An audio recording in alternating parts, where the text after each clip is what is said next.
Good morning students. बच्चों, आज हम लोग मैकेनिक्स पेपर का जो चैप्टर है फोर्सेस इन थ्री डायमेंशन, उस चैप्टर से रिलेटेड कुछ ऑब्जेक्टिव क्वेश्चंस देखेंगे। इन क्वेश्चंस के थ्रू आपको बच्चों काफ़ी हेल्प मिलेगी।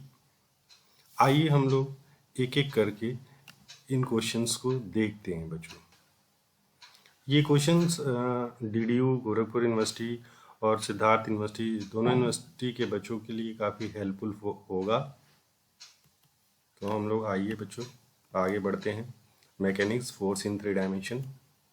बच्चों, पहला क्वेश्चन है, what is the condition of equilibrium if a system of forces acting at different point of a rigid body. तो इसमें बच्चों पूछा जा रहा है कि ऐसी कौन सी कंडीशन होगी जिससे कि कोई बॉडी जो है इक्विलिब्रियम में हो, अगर उस बॉडी पे बहुत सारे फोर्सेस लग रहे हों उनके डिफरेंट डिफरेंट पॉइंट्स पर, बॉडी के डिफरेंट डिफरेंट पॉइंट्स पर। तो बच्चों इसमें पहला ऑप्शन दिया R equal to zero comma G not equal to zero, दूसरा ऑप्शन दिया R not equal to zero comma G is equal to zero, तीसरा ऑप्शन दिया R equal to zero comma G is equal to zero, और चौथा option दिया R not equal to zero comma G not equal to zero. बच्चों इसमें option जो है वो थर्ड वाला सही है। देखिए इसको मैंने रेड से इंडिकेट किया हुआ है। जो ऑप्शन 3 है वो राइट है, यानी ये थर्ड ऑप्शन ट्रू है। तो बच्चों ये आपका ऑप्शन कहाँ से ट्रू है, इसके लिए मैं इसके पीछे आपका जो थ्योरम है वो भी मैं एक बार आपको बता देता हूँ। एक थ्योरम है जो जनरल कंडीशन ऑफ इक्विलिब्रियम को एक्सप्लेन करता है। वो थ्योरम ये कहता है कि a system of forces acting at different points of a rigid body will be in equilibrium if and only if algebraic sum of forces about three mutually perpendicular lines are separately zero and also algebraic sums of the moments are separately zero। तो देखिए बच्चों इसमें क्या करा, three mutually perpendicular line के along जो जो forces हैं उनका जो रिजल्टेंट का जो फोर्सेस हैं उनकी रिजल्टेंट ज़ीरो होना चाहिए, और उसी तरह से जो अलजेब्रिक सम है मोमेंट्स का वो भी सेपरेटली ज़ीरो होना चाहिए बच्चों। तो ये पहले ऑप्शन के लिए जो ऑप्शन है आपका 3 वाला ऑप्शन ट्रू। अब बच्चों हम लोग दूसरा क्वेश्चन देखते हैं। दूसरे क्वेश्चन में ये लिखा गया, a system of forces acting at different points of a rigid body will be in equilibrium if algebraic sum of moments and algebraic sum of forces and algebraic sum of moments about three mutually perpendicular lines are। पहला लिखा है equal to zero, दूसरा लिखा है not equal to zero, तीसरा लिखा है only one of them is zero, चौथा लिखा है बोथ आर जीरो। तो बच्चों ये भी इक्विलिब्रियम की टॉपिक से रिलेटेड है। इसमें ये कहा जा रहा है कि कोई सिस्टम है फोर्सेस का जो किसी रिजिड बॉडी के डिफरेंट पॉइंट्स पर लग रहा हो, और वो इक्विलिब्रियम में होगा तभी होगा जब अलजेब्रिक सम फोर्सेस का और अलजेब्रिक सम मोमेंट्स का तीन म्यूचुअली परपेंडिकुलर लाइंस के अबाउट क्या होना चाहिए। ठीक है, इक्वल टू जीरो होना चाहिए, नॉट इक्वल टू जीरो होना चाहिए, only one of them zero होना चाहिए, क्या होना चाहिए, या both of them both are zero होना चाहिए। तो कौन सा ऑप्शन टू, अभी पीछे ही इस क्वेश्चन का आंसर आपने पढ़ा हुआ है। तो दोनों जीरो होना चाहिए, both are zero means capital R भी जीरो होना चाहिए और कैपिटल जी भी जीरो होना चाहिए। तो ये ऑप्शन 4 ट्रू है, चौथा वाला ऑप्शन ट्रू है। बच्चों आते हैं हम लोग थर्ड क्वेश्चन पे। थर्ड क्वेश्चन कहता है कि what is the condition that a general system of forces in space should reduce to a single force where capital X, capital Y, capital Z are the algebraic sum of forces along the coordinate axes, and capital L, capital M and capital N are algebraic sum of moments about axes। तो बच्चों पूछ रहा है कि जो क्या general condition होनी चाहिए सिस्टम ऑफ फोर्सेस जो स्पेस में लग रहे हों उनको एक सिंगल फोर्स में रिड्यूस करने के लिए। जहां पर आप देख रहे हैं कि ये जो कैपिटल एक्स, कैपिटल वाई और कैपिटल जेड है वो क्या है, अलजेब्रिक सम है फोर्सेस का कोऑर्डिनेट एक्सिस के लॉन्ग। ठीक है, और L, capital L capital M capital N, ये क्या है बच्चों, ये मोमेंट्स का अलजेब्रिक सम है उन्हीं एक्सिस के रिस्पेक्ट में के अबाउट।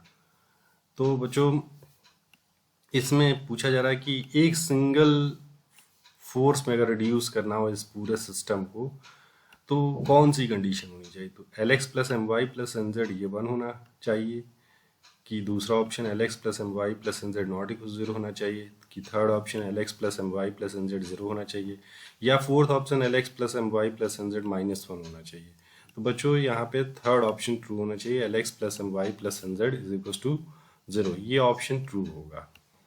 इसके पीछे भी बच्चों एक थ्योरम है, उस थ्योरम में ये कहा जाता है कि show that the condition that a general system of forces in space should reduce to a single force is L X plus M Y plus N Z equal to 0। इसी theorem से इस बात को कहा जा रहा है। तो इसलिए इसके लिए आपका ऑप्शन 3 ट्रू हो गया। अब बच्चों चौथे क्वेश्चन की तरफ आते हैं।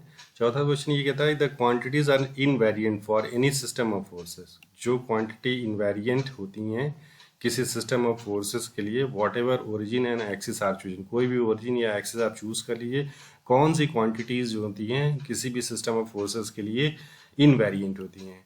वो पहला ऑप्शन दिया है, क्या X square plus Y square plus Z square ये इनवेरिएंट होता है, कि दूसरा option L X plus M Y plus N Z ये इनवेरिएंट होता है, या तीसरा ऑप्शन कह रहा है कि L X square plus Y square plus Z square and L X plus M Y plus N Z ये दोनों इनवेरिएंट होता है, या चौथा ऑप्शन कह रहा है कि नन ऑफ दिस, कोई भी इसमें से नहीं ट्रू है। तो बच्चों इसमें आपने पढ़ा हुआ है, ये भी एक थ्योरम है आपको पढ़ाया जाता है, जिसमें ये पढ़ाया जाता है कि whatever origin and axis are chosen so that the quantities capital X square plus capital Y square plus capital Z square and capital L X plus M Y plus N Z are invariant. तो बच्चों ये दोनों invariant होना चाहिए, इसलिए third option, ये जो third option है ये ट्रू है आपका। नंबर 5 पे इसमें ये लिखा जा रहा है a couple of moment L about X axis is equal to.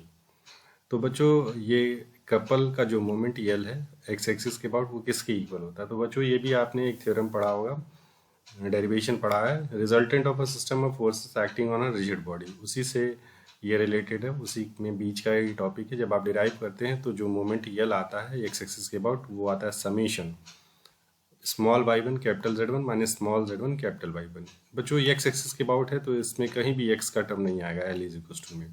तो देखिए इसमें एक्स का टर्म कहीं नहीं आया। जो भी बच्चे आसान पढ़े होंगे थ्योरम वो आसानी से बता सकते हैं। ऑप्शन 2 और ऑप्शन 3 में दोनों में एक्स है, देखिए यहाँ भी स्मॉल x1 है यहाँ कैपिटल x1 है, तो ये ऑप्शन 2 कट जाएगा, ऑप्शन 3 कट जाएगा। फर्स्ट और फोर्थ में कंफ्यूजन हो सकता है, तो बच्चे जो पढ़े होंगे वो आसानी से बता सकते हैं कि ऑप्शन 1 ट्रू है। इसमें ऑप्शन 1 में आपका ये जो summation bracket small Y one capital Z one minus small Z one capital Y one, ये वाला ऑप्शन ट्रू है। इसी तरह बच्चों a couple of moment capital M about Y axis, बिल्कुल पिछले वाले क्वेश्चन से मिलता जुलता ये क्वेश्चन है। ये वाई एक्सिस के अबाउट है, तो आप देखिए इसमें वाई का टर्म नहीं होना चाहिए, तो पहला ऑप्शन रिजेक्ट हो जाएगा, थर्ड वाला ऑप्शन रिजेक्ट हो जाएगा, दूसरा और चौथे में से एक ट्रू हो जाएगा। तो दूसरा ही ऑप्शन ट्रू होगा, क्योंकि आप आसानी से इसको बता सकते हैं अगर आपने थ्योरम पढ़ा होगा।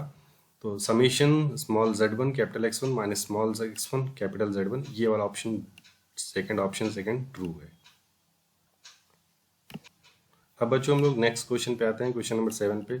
ये भी बिल्कुल उसी से मिलता जुलता question. A couple of moment capital N about Z axis is equal to, पहला ऑप्शन दिया है summation small Y one capital Z one minus small Z one capital Y one, दूसरा ऑप्शन दिया है summation small Z one capital X one minus small X one capital Y Z one, फिर तीसरा option दिया है summation small X one capital Y one minus small Y one capital X one, और चौथा option दिया none of those.